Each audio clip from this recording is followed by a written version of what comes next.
खुदा के बेहतरीन नाम में आप सब देखने और सुनने वाले मेरे तमाम नाजरीन की सलामती हो। Salman Sam social media network के साथ आपकी खिदमत में हाजिर हूँ। आप मेरा फेसबुक और यूट्यूब चैनल देख रहे हैं। जनूबी पंजाब N 154, ये जनूबी पंजाब के बड़े हल्कों में इनका शुमार होता है। इस हल्के का इसकी वजह क्योंकि एक तो पाकिस्तान मुस्लिम लीग नून के जो उम्मीदवार हैं अब्दुल रहमान खान कांजू साहब, वो जनूबी पंजाब के सदर भी हैं और बड़े अहम पाकिस्तान मुस्लिम लीग नून के वो रहनमा भी हैं।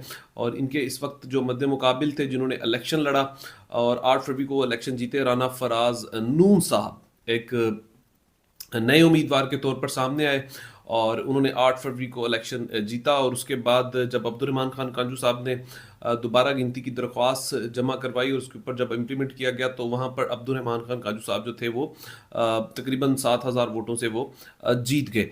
उसके बाद फिर एक रिट दायर की गई और उसी दौरान ये तमाम मामला रुक गए और अदालत की नज़र हो गए। और फिर जब सिंगल बेंच ने फैसला दिया तो राना फराज नून साहब जो थे वो दोबारा MNA मुंतखब हो गए। अब इसी फैसले को दोबारा चैलेंज किया गया तो उस दौरान अब एक नया जो है वो एक ऑर्डर जो है वो सामने आया। तो सबसे पहले आप राना फराज नून साहब की गुफ्तगू उन्हीं की जुबानी सुने। उसके बाद मैं बात करना चाहूँगा अपने हलके के हवाले से। देखें, अल्हम्दुलिल्लाह अल्लाह ताला ने 8 फरवरी को मुझे यहाँ से MNA मुंतखब किया।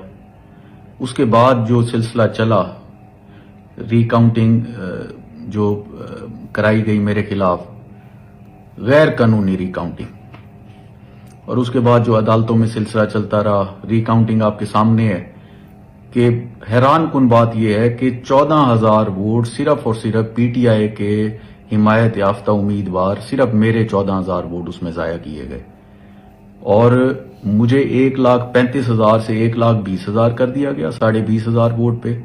जो मेरे मुखालिफ कैंडिडेट दूसरे नंबर पे आए उनके 1,27,800 से कुछ 1,27,500 पे कर दिए, मतलब कि उनके 2 से 250 वोट जाया हुए। ये कैसी रिकाउंटिंग हुई जो 3 सवा 3 लाख वोट जो है वो 4 से 5 घंटे में RO साहब ने गिन लिए और उनसे कोई पूछने वाला भी नहीं है। अदालतों में फैसला चला गया, सिंगल बेंच ने हमारे हक में फैसला दिया, वो सारी रिकाउंटिंग को खत्म कर दी, इलेक्शन कमीशन के खिलाफ फैसला दिया और आज का भी जो फैसला आया है, जो मजाक हुआ है हमारे साथ, वो भी आप सब ने देखा है। मैं आप सबको सिर्फ यही गुजारिश करूंगा कि मैंने आपसे पहले कहा था कि ये जीत हमें अल्लाह ने दी है और इसकी हिफाजत भी इंशाल्लाह अल्लाह खुद ही करेगा। मैं हर फोरम पे, हर अदालत में इनके खिलाफ जो है वो जाऊंगा, अपना हक हासिल करने की पूरी कोशिश करूंगा और इंशाल्लाह अल्लाह हमारी मदद करेगा।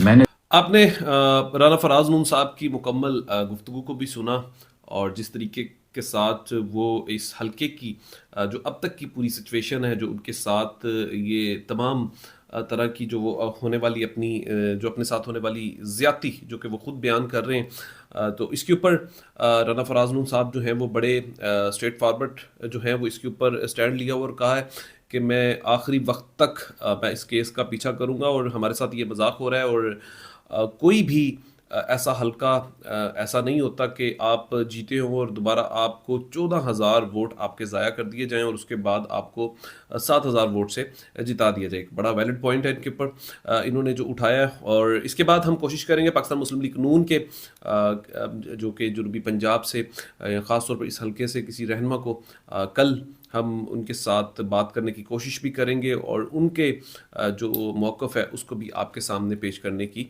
कोशिश करेंगे। लेकिन ये बात तो कंफर्म है, इस वक्त ये हल्का दोनों जमातों के लिए दर्द सर बन चुका है, लेकिन ख़ास तौर पर दर्द सर तो ये आवाम के लिए बन चुका है। और जिस तरीके से पाकिस्तान तरीके इंसाफ के लोगों की सीटें दोबारा से जाना शुरू हो चुकी हैं, तो अब इसके ऊपर सवालिया निशान जो है वो बनना शुरू हो चुका है। इलेक्शन कमीशन इतने पैसे लगाने के बावजूद, इतनी मुराद देने के बावजूद भी वो एक साफ़ और शफाफ इलेक्शन नहीं करवा सकते। तो शायद हमें इलेक्शन से बजाय अब सिलेक्शन पर भरोसा जो है वो कर लेना चाहिए।